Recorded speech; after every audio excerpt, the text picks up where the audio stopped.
latest research regarding students learning from home remotely or distance learning is that the major problem students face is actually in organizing themselves. It's not with the technology, it's not with the subject material, although that can be difficult. It's actually just with the mechanics of organizing yourself and making sure that you know what is due when and keeping tabs on everything. To that end, we wanted to create this quick video to show you how to make best use of Google Classroom and some of the other Google products.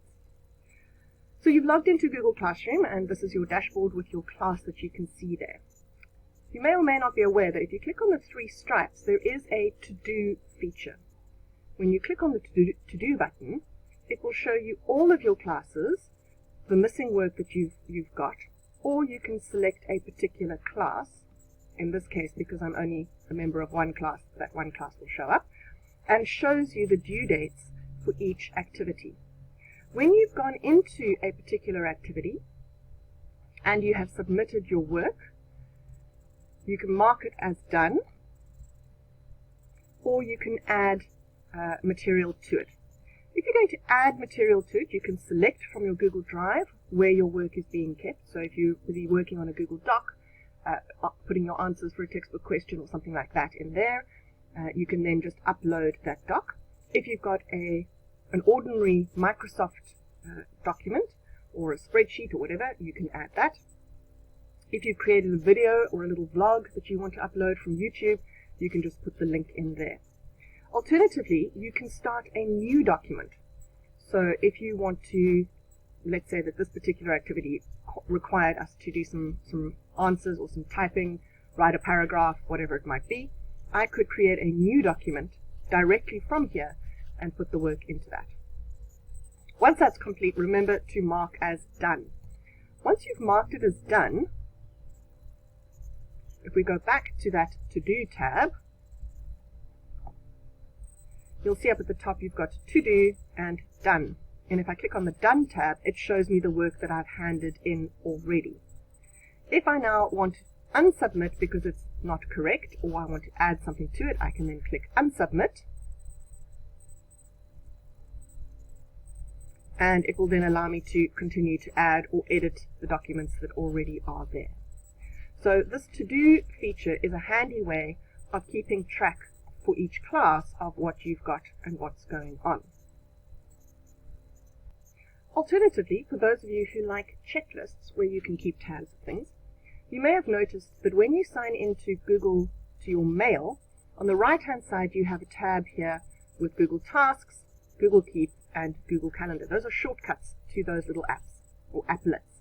If you click on Google Tasks, it widens the screen for you, and you can keep, as soon as that loads, you can keep a checklist of items here. Now, obviously, if you're doing this on a tablet, it looks slightly different to what it looks like on a desktop computer. For a desktop computer, in addition to this little kind of side applet, which you can just close there, there is an alternative little app that you can download so that whatever document you're working in, you can keep track of that. Within Google Tasks, you can have a variety of different lists. So you could have a list for each of your subjects, a list of books that you might want to read, whatever the case might be. When you click on that specific list, you can add a task, you can add a date, and if you wanted to, an actual time to that, and you can add subtasks to it if you wanted. So you click on edit and you can add a whole lot of subtasks. If we go to the next one, I can then add so you can add new task to that particular list.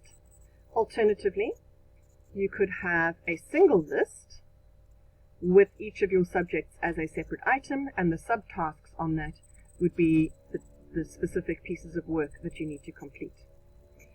This is very handy, but it does require you to have your browser open to be able to access that. So on a desktop, there is an alternative app that you can make use of. And that app is called TasksBoard. On a device like an iPad, you can actually just download Google Tasks. It is an app that will operate separately on your iPad in the same way that TasksBoard will operate as a separate app on your desktop. And here you can see it synchronizes quite nicely. There's the synchronize button, So there's my life sciences list, my English list, my maths list. Here was the other list that I showed you where each subject was a separate drop down. And as I said, you can put in your due dates, etc. Within this, you can obviously add subtasks. So again, I would just click on the pencil, and I can then add a subtask below that over here. So it might be aerobic respiration, anaerobic respiration, etc. So I can add those subtasks. And you can see as I'm adding them, they're adding in the background there as well. Close that. You can see it automatically synchronizes so that the next time I open my browser, Google Tasks in the browser will be updated as well.